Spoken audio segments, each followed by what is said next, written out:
So, hello there, and welcome back to another Night of the Movies podcast. I'm Spy Knight, and in these podcasts, I like talking all things movies and TV, and whatever I want, whenever I want. And in today's podcast, I'm reviewing Moana 2. So, let's get into it, shall we? Moana 2. This is, of course, the sequel to Moana, which released in 2016, 8 years ago now, if I get my maths correct there. I was never that good at maths. Anyway, yes, this is the sequel to the first Moana, and I only watched the first Moana film about a month ago now on Disney+, and it was one of those films I didn't think was going to be for me. I sat down to watch it whilst building a Lego set, and I usually do that when I don't think I'm going to be that invested in the film. I usually build a Lego set at the same time. I was about halfway through one of the bags on my Lego set. You know, you get numbered bags when you're building a Lego set, and I just stopped building and I focused all my attention on the film because I was so into it. The first Moana, I did not think would be my sort of film for the longest time, but when I saw sequels coming out, I made an effort of watching it on Disney+, and when I watched on Disney+, I had such a wonderful time doing so. I really like the first Moana film. So, over the past month, after seeing the first Moana, I've been getting excited. I've been getting excited for the sequel. But I have been a bit worried because this film, Moana 2 wasn't originally intended to be a film. Originally, it was going to be a TV show. But when the former CEO of Disney was fired, when Bob Chapek, former CEO of Disney, was fired, and when Bob Iger, who is the current CEO of Disney, came back in, he basically made it so that he basically wanted, from what I've heard, and this may be wrong here, so I can hear my phone going off, this may be wrong, but from what I've heard, he basically said to the people making Moana 2, make this into a film. Don't do this as a TV show. I think we can get more out of it if we put it in cinemas. So, this Moana 2 was retooled from a TV show into a film. And that worried me, because sometimes when that happens, in fact, most of the times when that happens, it doesn't end well. You can often tell when the TV show has been retooled into a film. Nevertheless, I still wanted to see it, and even though I was late to seeing it, I was looking forward to doing so, because some people I know said it's a really enjoyable time, and some film pundits that I follow online have said that it was surprisingly good as well. And the Google plot synopsis for Moana 2 goes as follows. Moana journeys to the far seas of Oceania after receiving an unexpected call from her wayfinding ancestors. And that's pretty much all you need to know about this film before seeing it. And honestly, I thought this was an enjoyable film. I thought it was good, but it was nowhere near as good as it could have been. But it was nowhere near as bad as it could have been. For a film that was retooled from a TV show into a full-length feature film, it could have been much worse. It could have been a lot worse. And as far as Disney animated sequels go, this isn't a bad one either. I've seen some much worse Disney animated sequels. Cars 2, anybody? How about, what's it? I haven't got the name of it. Lightyear. That was a rubbish Pixar. I know it wasn't a sequel, but it was a sort of sequel. That was a rubbish Disney animated film, in my opinion. And there's been other bad ones here and there. Moana 2 isn't a bad Disney animated sequel. It's just not a great one. It's not Toy Story 2. And I think it could have been. It's not Incredibles 2. And I think the problem with it is that you can tell it was retooled from a TV show into a film. About halfway through the film, I did get to the point I was like, okay, what's going on here? I just got so confused because I was really enjoying the first half an hour of the film, and I've seen that this film's got some mixed reviews online and some mixed responses from critics and whatnot. But I was watching the first half an hour to 40 minutes of the film. I was really into it. I was like, okay, this is quite fun, and I don't really understand why so many people are having problems with it. And then I got to the liminal section of the film, the middle section of the film, and things started happening. I was like, wait, what's going on here? And you can tell that this film was originally a TV show. You know, you could see where episodes were beginning and episodes were ending, and it didn't necessarily feel like it was made to be a full-length feature film. And I did kind of wish I didn't know that this was meant to be a TV show originally, because I do wonder what I would have been thinking if I didn't know it was meant to be a TV show. Would I been thinking the same way? But the fact is, I did know that it was meant to be a TV show, and I could tell that when I was watching the film. And the songs are nowhere near as catchy as they were in the first film. I mean, Lin-Manuel Miranda, who wrote the songs for the first film, does not return to write the songs here, because he was working on the upcoming Mufasa, The Lion King instead, which I have almost no interest in, by the way. But yeah, so Lin-Manuel Miranda did not return to write the songs for the Moana sequel, and yeah, you can tell. There's no "you're welcome" in here, you know, "you're welcome for the wonderful world we know." I mean, I saw the first Moana about a month ago now for the first time, and that song's been stuck in my head ever since. I love "You're Welcome," and I also love "There's a line where the sky meets the sea," where the sky meets the sea, and it calls me. That's a great song, and the songs in the first Moana are so catchy. You know, sometimes annoyingly so, but they're great at the same time. And I didn't really know Dwayne Johnson could sing until I watched the first Moana. And also, I do think that is Dwayne Johnson's best role. I think Dwayne Johnson's best role is as Maui, and I was very delighted to hear him back in this film. And I'll go on to the positives about this film, the reason I did like it later on in this review. But going back onto one of the big negatives is the music, is the songs in particular. None of the songs are that catchy. The songs aren't bad. I didn't sit there thinking this song is a really bad song when a musical sequence was happening in the film.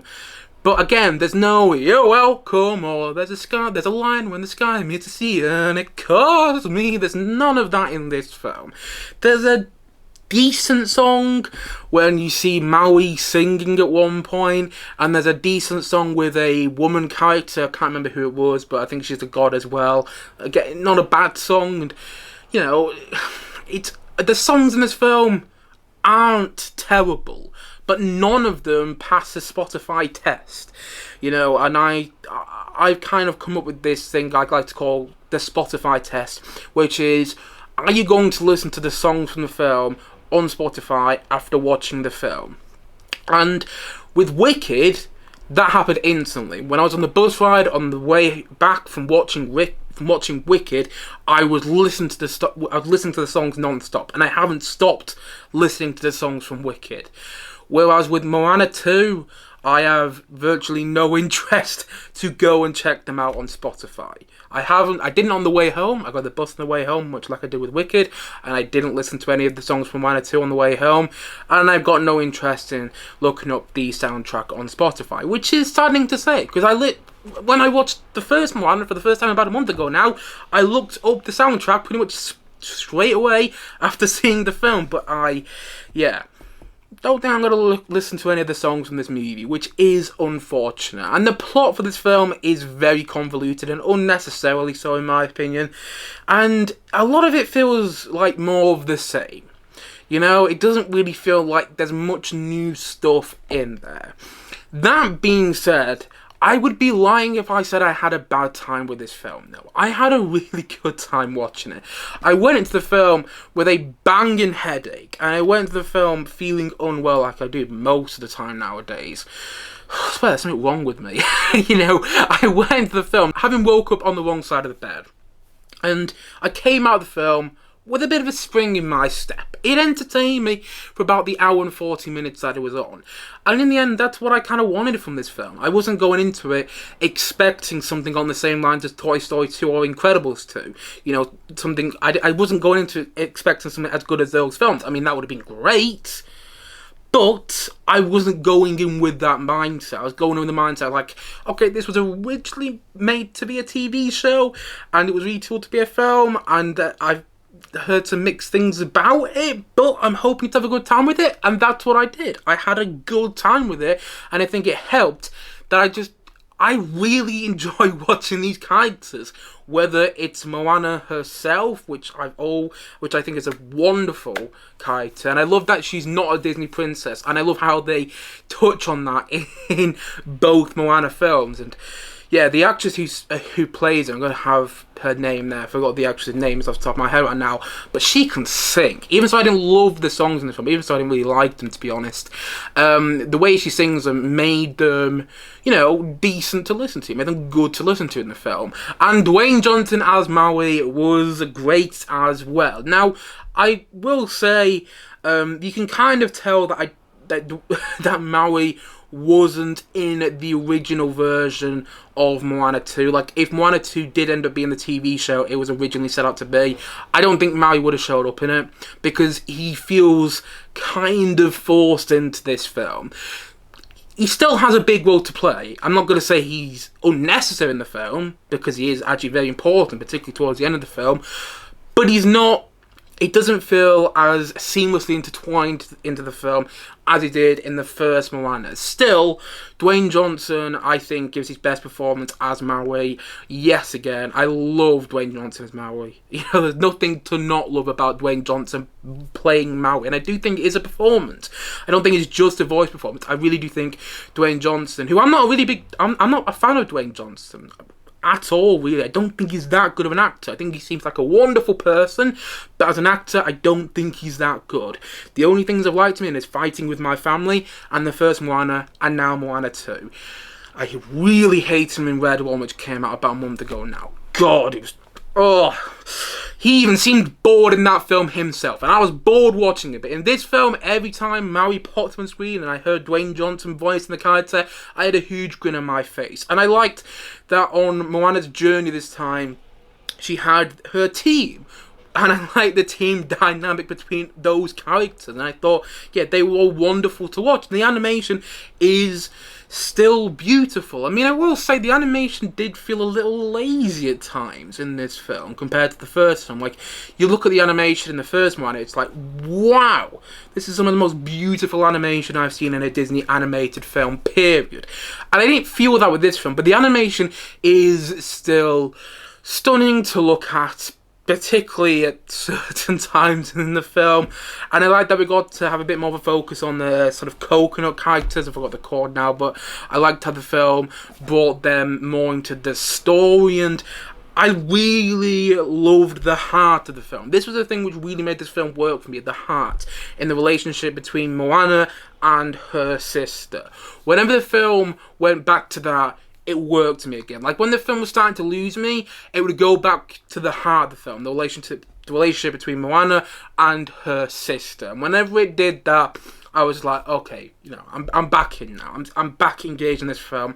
Yeah, you were starting to lose me, but it got me back in. So yeah, whenever the film was starting to lose me, I got back into it when Maui popped up, and when you got the heart of the film, which is a relationship between Moana and her sister. When you saw that team dynamic in Moana and her team as well, I thought it was an enjoyable film. It's not great, and it's not anything special, and I do think that if it was originally set out to be a film, like I think if they originally were making Moana 2 as a film, instead of as a TV show, it could have been something special. And I do think it's a shame that it's not. But it also could have been a lot worse. It could have been a hell of a lot worse. And for what it was, I had a good time with it. Again, nothing special, but, not bad. Not bad. Although, probably more worth watching on Disney Plus than going out to cinema to see. And so, all in all, I'm going to say that Moana 2, I'm going to say that it's a 7 out of 10. I'm giving it that rating because even so, I don't think this is a great film by any means. What really saved it for me were seeing the characters back, seeing the team dynamic of this new team that Moana was with in the film, and the heart of the film in the relationship between Moana and her sister. Those were the saving graces for me with this film, and I think they also just kept the film afloat. If those elements weren't in the film, I'm not sure I would be giving this a positive review, because it does get overly and unnecessarily so. It does get unnecessarily convoluted. And again, it does feel like it was originally made as a TV show, and then they retooled it into a film. But the end result of that could have been, and to be honest, should have been a lot worse. But the filmmakers did a pretty good job, adapting it into a film. And again, I had a good time with it. And that's what I wanted to get when it came to this film. Yeah. And so, for that reason, as I've already said, and as I'm going to say once more in this podcast today, Moana 2 is a 7 out of 10 from me.